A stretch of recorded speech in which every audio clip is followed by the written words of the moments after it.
Very good afternoon, welcome to health file. ఇవాళ health ఫైల్లో మనం బ్రెస్ట్ క్యాన్సర్ గురించి తెలుసుకుందాం. దీని గురించి మనకి వివరించడానికి ఒమేగా హాస్పిటల్ నుంచి డాక్టర్ మోహన్ వంశీ గారు ప్రస్తుతం మనతో పాటు స్టూడియోలో ఉన్నారు. సో చాలా క్యాన్సర్లో, మహిళల్లో వచ్చే క్యాన్సర్స్లో ఎక్కువగా మనం బ్రెస్ట్ క్యాన్సర్ ఈ మధ్యన చాలా కామన్గా వింటున్నాం. సో ఇది ఎంత కామన్, దీనికి ట్రీట్మెంట్ ఎలా ఉంటుంది, ఎలా గుర్తించడం, వీటి గురించి తెలుసుకుందాం. So good afternoon doctor. So చాలా రకాల క్యాన్సర్స్ గురించి వింటున్నాం మనం. ఈ మధ్యన క్యాన్సర్ కూడా చాలా ర్యాపిడ్గా పెరుగుతుంది. బట్ విమెన్లో స్పెషల్లీ ఈ బ్రెస్ట్ క్యాన్సర్ గురించి ఈ మధ్యన చాలా కామన్గా వినడం జరుగుతుంది. So how common is this? Breast cancer is the second commonest cancer in women అండి. ఓకే. అర్బన్ ఏరియాస్లో in fact it is the commonest cancer. అంటే ఫస్ట్ గర్భసంచి ముఖద్వార క్యాన్సర్ భారతదేశంలో అన్నిటికన్నా కామన్ క్యాన్సర్. కోలన్ క్యాన్సర్, గర్భసంచి ముఖద్వార cancer, cervical cancer. In fact more people die of cervical cancer than any other cancer. Okay. ప్రతి 8 నిమిషాలకి ఒక స్త్రీ భారతదేశంలో గర్భసంచి ముఖద్వార క్యాన్సర్ వల్ల ప్రాణం కోల్పోతున్నారు. ఓకే. అంత కామన్గా చూస్తుంటాం అనమాట. ఎస్పెషల్లీ దక్షిణ భారతదేశంలోని కోస్టల్ ఏరియాస్, ఆంధ్రప్రదేశ్, తమిళనాడు, ఒరిస్సాల్లో ప్రపంచంలోనే అత్యధికంగా గర్భసంచి ముఖద్వార క్యాన్సర్ కనబడుతూ ఉంటుంది. దాని తర్వాత breast cancer is the commonest cancer. In fact urban ఏరియాస్లో, పట్టణ ప్రాంతాల్లో ఇప్పుడు breast cancer is the leading cancer. Except Madras metropolitan tumour registry తప్ప ముంబై, న్యూఢిల్లీ, క్యాల్కటా, బెంగళూరు మెట్రోపాలిటన్ ట్యూమర్ రిజిస్ట్రీస్లో బ్రెస్ట్ క్యాన్సరే లీడింగ్ క్యాన్సర్ స్త్రీలలో, ఫాలోడ్ బై గర్భసంచి ముఖద్వార క్యాన్సర్. పట్టణ ప్రాంత ప్రజల్లో బాగా ర్యాపిడ్గా బ్రెస్ట్ క్యాన్సర్ ఇన్సిడెన్స్ పెరిగిపోతుంది. అంటే దీనికి ఏమైనా స్పెషల్ రీజన్ ఉందా డాక్టర్? బేసికలీ బ్రెస్ట్ క్యాన్సర్ రావడానికి అంటే అనేక రకాలైన హైపోథసిస్ ఉన్నాయి. పిల్లలు లేని వాళ్ళలో బ్రెస్ట్ క్యాన్సర్ చాలా ఎక్కువగా చూస్తుంటాం. అలాగే లేట్గా ఫస్ట్ చైల్డ్ పుట్టిన వాళ్ళు కూడా బ్రెస్ట్ క్యాన్సర్ ఎక్కువగా చూస్తుంటాం. ఉదాహరణకి 30 సంవత్సరాల తర్వాత మొదటి కాన్పు జరిగిందనుకోండి, ఆ స్త్రీకి బ్రెస్ట్ క్యాన్సర్ వచ్చే అవకాశాలు చాలా ఎక్కువగా ఉంటాయి when compared to a woman who had her first pregnancy at the age of 18. మన భారతదేశంలోని గ్రామీణ ప్రాంతాల్లో తొందరగా మ్యారేజ్ జరిగిపోతూ ఉంటుంది. ఆ మ్యారేజ్ అవ్వగానే పిల్లలు పుట్టేస్తుంటారు. అందువల్ల వాళ్ళలో బ్రెస్ట్ క్యాన్సర్ వచ్చే అవకాశాలు తక్కువగా ఉంటాయి. అర్బన్ ఏరియాస్లో పిల్లలు ఎడ్యుకేషను, కెరియరు, లేట్గా మ్యారేజు, ఆ తర్వాత ప్రమోషన్స్, పిల్లల్ని కంటం లేట్ అయిపోతుంది. వాళ్ళలో బ్రెస్ట్ క్యాన్సర్ ఇన్సిడెన్స్ ర్యాపిడ్గా పెరిగిపోతుంది. అలాగే ఊబకాయం, ఒబెసిటీ ఉన్న వాళ్ళలో కూడా బ్రెస్ట్ క్యాన్సర్ వచ్చే అవకాశాలు ఎక్కువగా ఉంటాయి. వయస్సు పెరిగే కొద్దీ బ్రెస్ట్ క్యాన్సర్ వచ్చే అవకాశాలు ఎక్కువగా ఉంటాయి. Age is the very important risk factor. అంటే ఇప్పుడు ఉదాహరణకి 80 సంవత్సరాల వయసున్న స్త్రీల్ని జూబ్లీ హిల్స్లో ఒక 100 మంది ఉన్నారనుకోండి, అందులో ఖచ్చితంగా 10 మందికి బ్రెస్ట్ క్యాన్సర్ ఉంటుంది. 90 సంవత్సరాల వయసున్న స్త్రీలు 100 మంది ఉన్నారనుకోండి ఈ ఏరియాలో, అందులో ఖచ్చితంగా 15 మందికి బ్రెస్ట్ క్యాన్సర్ ఉంటుంది. సో వయస్సు పెరిగే కొద్దీ బ్రెస్ట్ క్యాన్సర్ వచ్చే అవకాశాలు ఎక్కువగా ఉంటాయి. స్త్రీత్వం, femininity itself is a risk factor for breast cancer. మగవాళ్ళలో కూడా బ్రెస్ట్ క్యాన్సర్ చూస్తుంటాము, బట్ బ్రెస్ట్ క్యాన్సర్ ఇన్సిడెన్స్ మగవాళ్ళలో చాలా తక్కువ. అలాగే family history of breast cancer ఉన్న వాళ్ళలో బ్రెస్ట్ క్యాన్సర్ వచ్చే అవకాశాలు ఎక్కువగా ఉంటాయి. ఇది ఖచ్చితంగా వంశపారంపర్యమైన జబ్బు కాదు, కానీ తల్లికి కానీ సోదరికి కానీ ఎవరికైనా బ్రెస్ట్ క్యాన్సర్ ఉందనుకోండి, వాళ్ళకి ఈ క్యాన్సర్ వచ్చే అవకాశాలు ఉంటాయి. జెనెటిక్ ప్రీడిస్పోజిషన్ అంటే యాంజెలినా జోలీ అనే ఫేమస్ హాలీవుడ్ మూవీ ఆర్టిస్ట్ పేరు వినే ఉంటారు కదా, వారికి వారి మదర్కి బ్రెస్ట్ క్యాన్సర్ ఉండింది, that to triple-negative breast cancer. అందువల్ల వారు ముందుగా జెనెటిక్ టెస్టింగ్ చేయించుకున్నారు. BRCA1, BRCA2 simple blood test ఇప్పుడు భారతదేశంలో కూడా ఈజీగా అందుబాటులో ఉంది, తక్కువ ఖర్చుతో అందుబాటులో ఉంది. ఆ టెస్ట్ చేయించుకొని వారికి ఆ 2 పాజిటివ్ ఉండినవి, hereditary breast ovarian cancer syndrome. So వారు ఇమీడియట్గా అట్ ద ఏజ్ ఆఫ్ 40 వారి బోత్ బ్రెస్ట్ తీయించేసుకున్నారు, ఇంప్లాంట్స్ పెట్టేసుకున్నారు, బోత్ ఓవరీస్ కూడా తీయించేసుకున్నారు. సో ఈ జెనెటిక్ ప్రిడిస్పోజిషన్ ఒక ముఖ్యమైన కారణం అనమాట.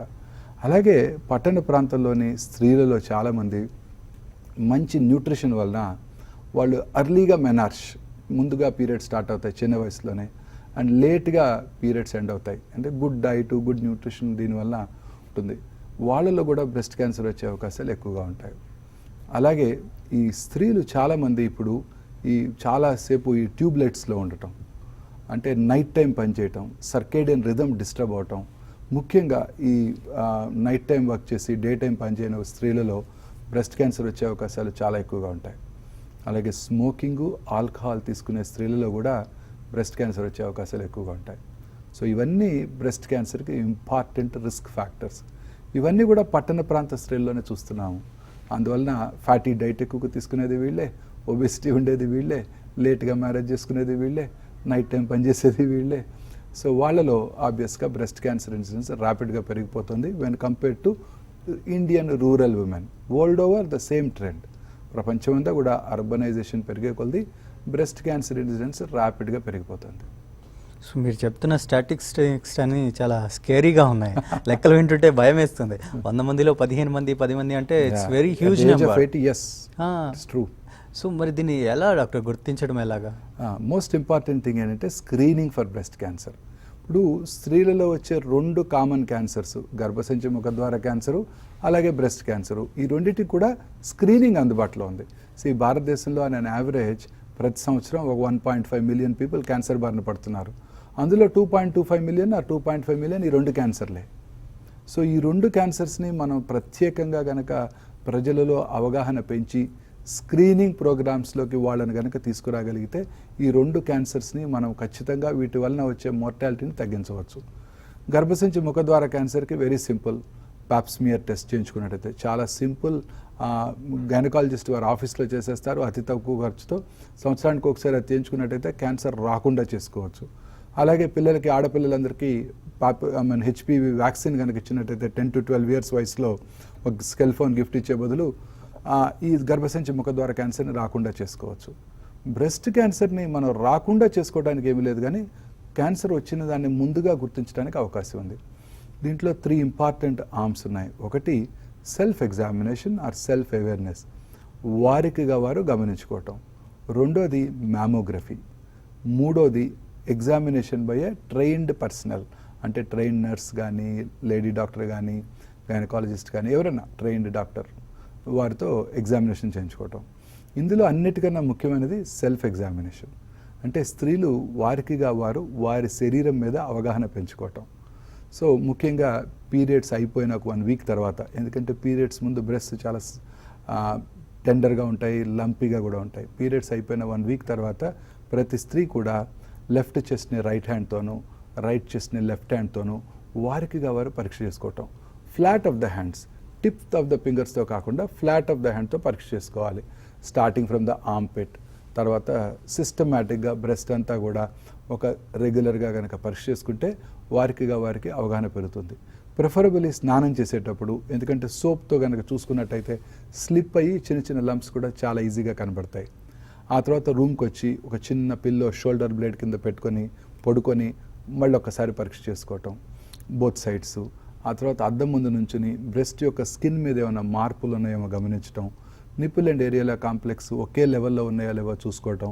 ఒక్కసారి నిప్పుల్ని స్క్వీజ్ చేసి, ఏరియోలాని స్క్వీజ్ చేసి ఏమైనా డిశ్చార్జ్ ఉందా, whitish, colourless, light greenish, light yellowish discharge ఉంటే ఆందోళన పడాల్సిన అవసరం లేదు. బ్లడ్, బ్లాక్, బ్రౌన్ డిశ్చార్జ్ ఉంటే దగ్గరలో ఉన్న వారి ఫ్యామిలీ డాక్టర్ని సంప్రదించాల్సి ఉంటుంది.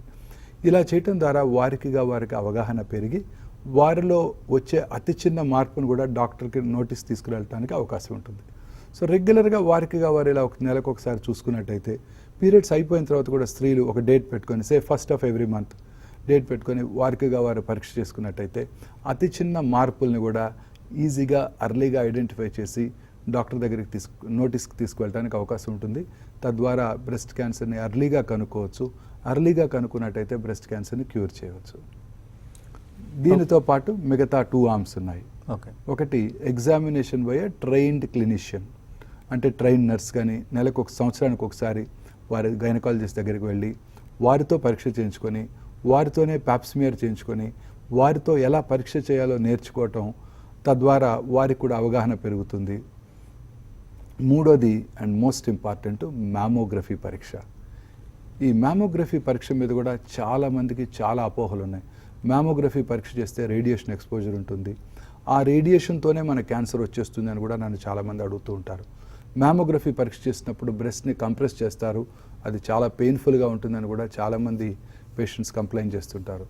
వీటన్నిటిని తగ్గించడానికి అనేక రకాలైన న్యూయర్ మ్యామోగ్రఫీ టూల్స్ ఇప్పుడు మనకు అందుబాటులోకి వచ్చాయి. అందులో ముఖ్యమైనది డిజిటల్ మ్యామోగ్రఫీ. ఈ డిజిటల్ మ్యామోగ్రఫీ ద్వారా, అంటే ఇక్కడ ఇమేజ్ ఈజ్ క్యాప్చర్డ్ డిజిటల్లీ, తద్వారా అతి చిన్న లంపు, ఈవెన్ 3 millimeter లంపును కూడా మనం ఐడెంటిఫై చేసుకోవడానికి అవకాశం ఉంది. And compared to conventional mammogram, digital మ్యామోగ్రామ్తో రేడియేషన్ డోస్ కూడా చాలా తక్కువగా ఉంటుంది. ఇంకొక ఇంపార్టెంట్ విషయం ఏంటంటే, ఒక సస్పీషియస్ ఏరియాని కనుక గమనించినట్టయితే కన్వెన్షనల్ మ్యామోగ్రామ్లో మళ్ళీ రీకాల్ చేసి మళ్ళీ ఒకసారి మ్యామోగ్రామ్ చేయవలసి ఉంటుంది. తద్వారా రేడియేషన్ డోస్ ఎక్కువైపోతుంది. డిజిటల్ మ్యామోగ్రఫీలో ఆ రీకాల్ కూడా అవసరం లేకుండా మనకి ఇమేజ్ ఈజ్ క్యాప్చర్డ్ డిజిటల్లీ కాబట్టి by press of a button magnified వ్యూని చాలా ఈజీగా పట్టుకోవచ్చు. అండ్ కంప్రెషన్ కూడా తక్కువ ఉంటుంది. But breast is a 3-dimensional organ. It is not a 2-dimensional organ. So బ్రెస్ట్ని కొంచెం మైల్డ్గా కంప్రెస్ చేసి ఈ డిజిటల్ ఇమేజ్ తీసుకోవడం జరుగుతుంది. ఉదాహరణకి ఎక్స్రే చెస్ట్కి సిటీ స్కాన్ చెస్ట్కి మీకు డిఫరెన్స్ తెలుసు. CT scan chest is a 3-dimensional. So అందుకని ఇప్పుడు కొత్తగా 3D డిజిటల్ మ్యామోగ్రామ్ కూడా హైదరాబాద్లో అందుబాటులోకి వచ్చింది. ఈ 3D డిజిటల్ మ్యామోగ్రఫీ లేదా టోమోసింథసిస్లో మ్యామోగ్రఫీ గ్యాంట్రీ అసలు కంప్రెషనే అవసరం లేదు. బ్రెస్ట్ చుట్టూ ఒక షార్ట్ యాక్సిస్లో రొటేట్ అయ్యి మల్టిపుల్ రేడియోగ్రామ్స్ తీసుకొని ఆ రేడియోగ్రామ్స్ని ఒక పవర్ఫుల్ కంప్యూటర్ వీడియో చేసేసి మనకి ఇస్తుంది అనమాట. సో లైక్ నెవర్ బిఫోర్ మనం ప్రతి లేయర్ ఆఫ్ బ్రెస్ట్ని కూడా ఈ 3D మ్యామోగ్రఫీతో లేదా టోమోసింథసిస్తో లేదా కొలోక్యల్ టర్మ్లో సిటీ స్కాన్ ఆఫ్ ద బ్రెస్ట్లో చాలా ఈజీగా ఐడెంటిఫై చేయడానికి అవకాశం ఏర్పడింది. తద్వారా ఫాల్స్ పాజిటివ్స్, ఫాల్స్ నెగిటివ్స్ ఉండవు. అతి తక్కువ రేడియేషన్ డోసు, అసలు కంప్రెషనే లేకుండా మ్యామోగ్రఫీ చేయడానికి కూడా ఈ టోమోసింథసిస్తో అవకాశం ఏర్పడింది. So this probably is the best tool. దీంతోపాటు ఎంఆర్ మ్యామోగ్రాఫ్ కూడా అందుబాటులోకి వచ్చింది. ఎంఆర్ మ్యాగ్నెటిక్ రెజొనెన్స్ మ్యామోగ్రామ్, అసలు రేడియేషన్ ఎక్స్పోజరే లేకుండా ఈ ఎంఆర్ మ్యామోగ్రామ్తో చాలా ఈజీగా మనం బ్రెస్ట్ లంప్స్ని ఐడెంటిఫై చేయవచ్చు. ముఖ్యంగా ఇంప్లాంట్స్ ఉన్న స్త్రీలు, ఇంతకుముందు ప్రీవియస్గా లంపెక్టమీలు జరిగిన స్త్రీలు, స్కారింగ్ ఉన్న బ్రెస్ట్లో ఈ మ్యామోగ్రఫీ చాలా, ఈ MR mammogram, magnetic resonance mammogram, తర్వాత ఇప్పుడు కొత్తగా థర్మో మ్యామోగ్రఫీ, సిటీ మ్యామోగ్రఫీ కూడా అందుబాటులోకి వచ్చాయి. షార్ట్ బ్రేక్ తర్వాత ఇంకా డాక్టర్ గారు చెప్తున్నారు లేటెస్ట్ అడ్వాన్స్ టెక్నాలజీస్ అలాగే ట్రీట్మెంట్. Welcome back. మనం బ్రెస్ట్ క్యాన్సర్ గురించి మాట్లాడుకుంటున్నాం. సో డాక్టర్, మీరు ఇందాక చాలా స్క్రీనింగ్ ఇవన్నీ చెప్పారు. బట్ ఇండియాలో మనం ఏంటంటే ఏదైనా పెయిన్ వచ్చి దానివల్ల భరించలేని ఇబ్బంది ఉన్నప్పుడు మాత్రమే డాక్టర్ దగ్గరికి వెళ్ళే ఒక లక్షణం ఉంది మనలో.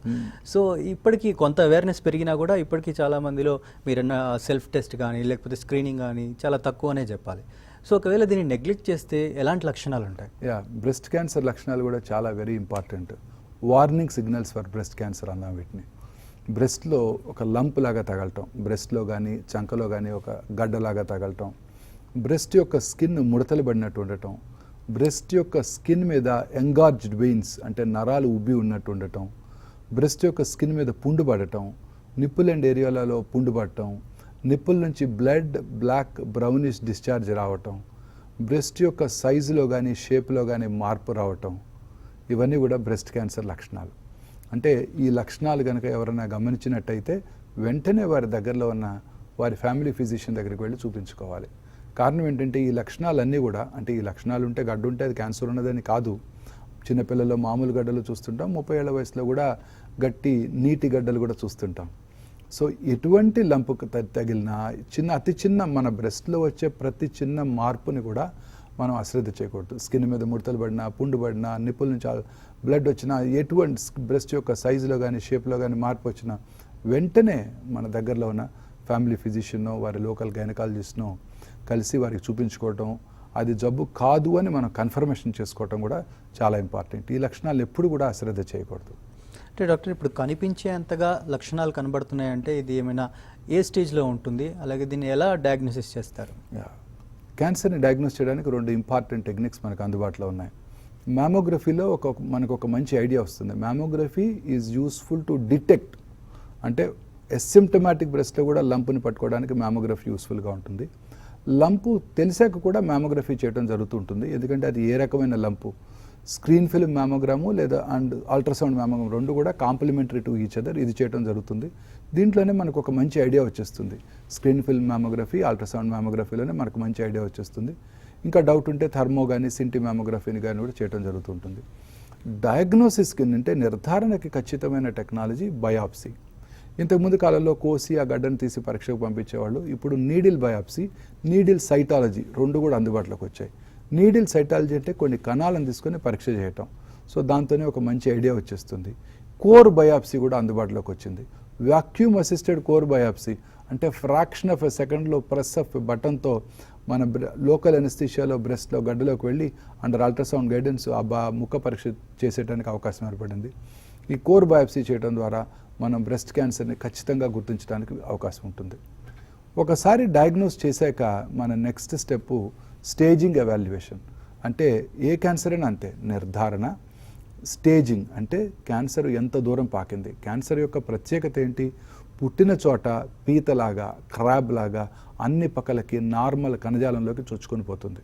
పక్కన బోన్ ఉంటే బోన్ కూడా ఎరోడ్ చేసేస్తుంది, పక్కటెముకలు కూడా ఎరోడ్ అయ్యి వచ్చిన బ్రెస్ట్ క్యాన్సర్ స్త్రీలో నేను చాలామందిని చూశాను. అలాగే లింఫాటిక్స్ లింఫ్ నాళాల ద్వారా చంకన ఉన్న గ్లాండ్స్కి పాకుతుంది. రక్తనాళాల ద్వారా ఈ క్యాన్సర్ కణాలు శరీరంలో ఇతర భాగాలకు పాకిపోతుంటాయి. జనరల్గా lungs, liver, bones, very common bones.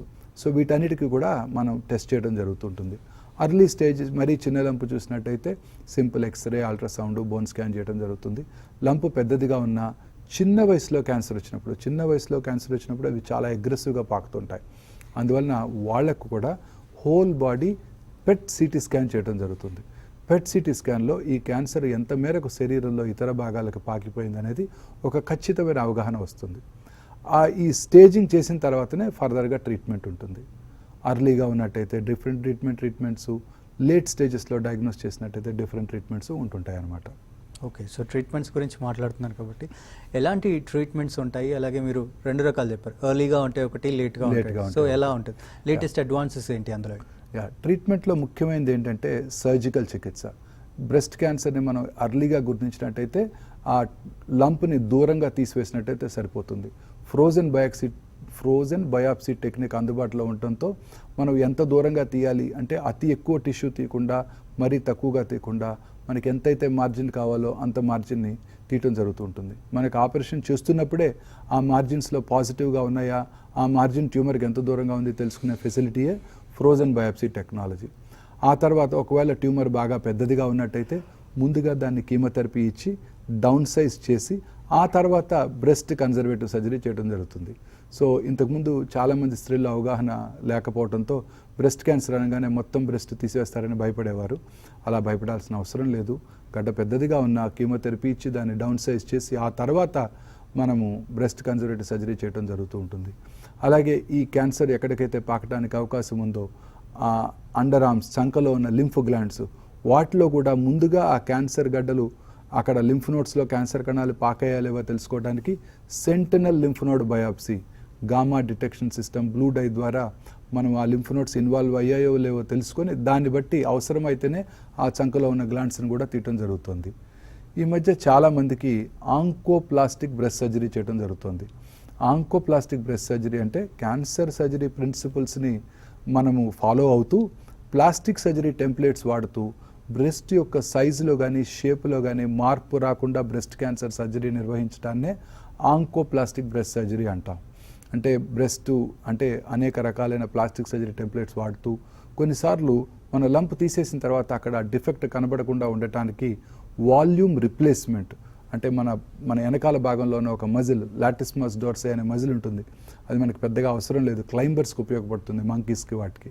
ఆ మజిల్ని దాని రక్త ప్రసారంతో పాటు తీసుకొచ్చి ఎక్కడైతే మనం ఈ లంపెక్టమీ చేసామో ఆ క్యావిటీలో దాన్ని ఫిల్ చేసినట్టయితే సైజులో కానీ షేప్లో కానీ మార్పు రాకుండా బ్రెస్ట్ క్యాన్సర్ సర్జరీ చేయడం జరుగుతూ ఉంటుంది. కొన్నిసార్లు ఇంప్లాంట్స్ కూడా పెడుతుంటాము. కొన్నిసార్లు మొత్తం బ్రెస్ట్ తీయవలసి వచ్చినట్టయితే బ్రెస్ట్ రీకన్స్ట్రక్షను అదే సిట్టింగ్లో రెక్టస్ అబ్డామినస్ మయోక్యూటేనస్ ఫ్లాప్ కానీ లాటిస్మస్ డోర్సే ఫ్లాప్ కానీ ఆపోజిట్ బ్రెస్ట్ ఏ సైజులో ఉందో అదే సైజుకి షేప్కి ఈ బ్రెస్ట్ తీసుకురావడానికి అనేక రకాలైన newer techniques oncoplastic breast surgery ఇప్పుడు అందుబాటులోకి వచ్చింది. ఓకే, సో డాక్టర్ ఒకసారి ట్రీట్మెంట్ తీసుకున్న తర్వాత ఫాలో అప్ ఎలా ఉంటుంది? జనరల్గా ఈ క్యాన్సర్ పేషెంట్స్ అందరికీ సర్జరీ అయిపోయిన తర్వాత అడ్జువెంట్ ట్రీట్మెంట్స్ అవసరం పడుతుంది. ఉదాహరణకి most of these patients conservative surgery చేశాక రేడియేషన్ చికిత్స అవసరపడుతుంది. ఆ రేడియేషన్ చికిత్సతో పాటు ఈ మధ్య కొత్తగా సైబర్ నైఫ్ కూడా అందుబాటులోకి వచ్చింది. అతి చిన్న ట్యూమర్స్కి బ్రెస్ట్లో మనం గుర్తించినప్పుడు లంపెక్టమీ చేసిన తర్వాత ఇంటాక్ట్ బ్రెస్ట్ రేడియేషన్ ఇవ్వకుండా అక్కడ వరకే బ్రెస్ట్ రేడియేషన్ ఇవ్వటాన్నే సైబర్ నైఫ్ ట్రీట్మెంట్ అంటారు. మామూలుగా 25 నుంచి 30 రోజుల్లో ఉండే రేడియేషన్ చికిత్సని ఇప్పుడు 2 నుంచి 4 రోజుల్లోనే ఇవ్వడానికి ఈ సైబర్ నైఫ్ ద్వారా అవకాశం ఏర్పడింది. Most of these patients, breast cancer patients అందరికీ కూడా chemotherapy, hormonal therapy, targeted therapy అంటే మోనోక్లోనల్ యాంటీబాడీ థెరపీ కూడా అవసరపడుతుంటుంది. ఈ బ్రెస్ట్ క్యాన్సర్ సర్జరీ చేసిన తర్వాత ఆ ట్యూమర్ని పెథాలజిస్ట్ థరోగా ఎవాల్యుయేట్ చేసి ఈ ట్యూమర్ సెల్స్ మీద హార్మోన్ రిసెప్టార్స్ ఉన్నాయా, అలాగే HER2 రిసెప్టార్స్ ఉన్నాయా కూడా తెలుసుకునే విధానం అందుబాటులో ఉండటంతో వాటిని కూడా కీమోథెరపీతో పాటు హార్మోనల్ థెరపీ, టార్గెటెడ్ థెరపీ కూడా ఇవ్వటం జరుగుతూ ఉంటుంది. సో డాక్టర్, క్యాన్సర్ అంటేనే మళ్ళీ రీఅక్కర్ అయ్యే ఛాన్స్ ఉంటుంది. సో ఈ అంశం విషయంలో, బ్రెస్ట్ క్యాన్సర్ విషయంలో రీఅక్కరెన్స్ ఎలా ఉంటుంది, అలాగే ఎంత ఫ్రీక్వెంట్గా టెస్ట్ కోసం మళ్ళీ చేయించుకోవాల్సి ఉంటుంది? Breast cancer for that matter all క్యాన్సర్స్లో కూడా ట్రీట్మెంట్ ఎంత ఇంపార్టెంటో ఫాలోఅప్ కూడా అంతే ఇంపార్టెంట్. చాలామంది అనుకుంటుంటారు, నేను మామూలుగా ఉన్నాను కదా, నాకెందుకు ఈ ఫాలోఅప్, అనవసరంగా టెస్టులు అవి చేస్తారు, ఊరికే టెస్టులు చేస్తారు డాక్టర్ గారు అని అనుకుంటూ ఉంటారు. అది ఖచ్చితంగా అపోహ మాత్రమే. కరెక్ట్ ఏంటంటే మనం రెగ్యులర్గా టెస్టులకు రావాలి. పేషెంట్ యొక్క diagnosis, grade of the tumour, stage of the డిసీజ్ని బట్టి ట్రీట్ చేసే ఫిజిషియన్, ఆంకాలజిస్టు ట్రీట్మెంట్ అయిపోయిన తర్వాత ఫాలోఅప్ స్కెడ్యూల్ నిర్ణయిస్తారు. కొంతమందికి జనరల్గా 3 నెలలకు ఒకసారి, 1 సంవత్సర కాలం పాటు, 6 నెలలకు ఒకసారి, ఇంకో 4 ఏళ్ల పాటు, సంవత్సరానికి ఒకసారి, జీవితాంతం కూడా పరీక్షలు చేయించుకోవాల్సి ఉంటుంది. బ్రెస్ట్ క్యాన్సర్ ముఖ్యంగా 10-15 సంవత్సరాల తర్వాత కూడా తిరిగి వచ్చే అవకాశం ఉంది. ఈ బోన్స్లో చాలాసార్లు లేట్ ఏజ్లో తిరిగి వస్తూ ఉంటుంది. సో అందుకని మనం అదే కాకుండా ఇందాక మనం రిస్క్ ఫ్యాక్టర్స్ డిస్కస్ చేసినప్పుడు అనేక రిస్క్ ఫ్యాక్టర్స్ డిస్కస్ చేసాం. ఇంకొక ఇంపార్టెంట్ రిస్క్ ఫ్యాక్టర్ ఏంటంటే బ్రెస్ట్ క్యాన్సర్ కలిగి ఉండటం కూడా రిస్క్ ఫ్యాక్టరే. ఉదాహరణకి రైట్ బ్రెస్ట్లో క్యాన్సర్ వచ్చినట్టయితే వారికి లెఫ్ట్ బ్రెస్ట్లో క్యాన్సర్ వచ్చే అవకాశాలు 3-5 రెట్లు ఎక్కువగా ఉంటాయి. సో ఆపోజిట్ బ్రెస్ట్ మ్యామోగ్రఫీ పరీక్ష, శరీరంలో ఇతర భాగాల్లో ఎక్కడ వచ్చిందో తెలుసుకునే పరీక్షలు, అలాగే tumour markers CEA, carcino embryonic antigen, cancer antigen 15-3 అనే బ్లడ్ టెస్ట్లు అవన్నీ కూడా రెగ్యులర్గా చేయడం జరుగుతూ ఉంటుంది. ఈ ఫాలోఅప్ ద్వారా మనం క్యాన్సర్ రావటాన్ని ముందుగా పసిగట్టినట్టయితే తిరిగి వచ్చిన క్యాన్సర్ని కూడా క్యూర్ చేయడానికి అవకాశం ఉంటుంది. Okay, so thank you very much doctor గారు. సో వ్యూవర్స్ విన్నారు కదా, డాక్టర్ గారు చెప్పిన స్టాటిస్టిక్స్ అయితే చాలా కొంచెం వినడానికి భయంకరంగానే ఉన్నాయి. ఎందుకంటే చాలా ఎక్కువ గర్భాశయ ముఖద్వార క్యాన్సర్ తర్వాత ఎక్కువగా వచ్చేది ఈ బ్రెస్ట్ క్యాన్సర్. కాబట్టి డాక్టర్ గారు చెప్పినట్టుగా మీరు మిమ్మల్ని టెస్ట్ చేసుకోండి. ఏదైనా డౌట్ ఉంటే ఇమీడియట్గా డాక్టర్ దగ్గరికి వెళ్ళండి, కన్సల్ట్ అవ్వండి. ఎందుకంటే క్యాన్సర్ అనేది ఎప్పుడు చెప్తుంటారు మోహన్ వంశీ గారు, సైలెంట్ కిల్లర్ అని. సో మనం జాగ్రత్తగా ఉండకపోతే అది మన అంతు చూస్తుంది. కాబట్టి జాగ్రత్తగా ఉండండి. ఇది వాళ్ళ హెల్త్ ఫ్యాక్ట్.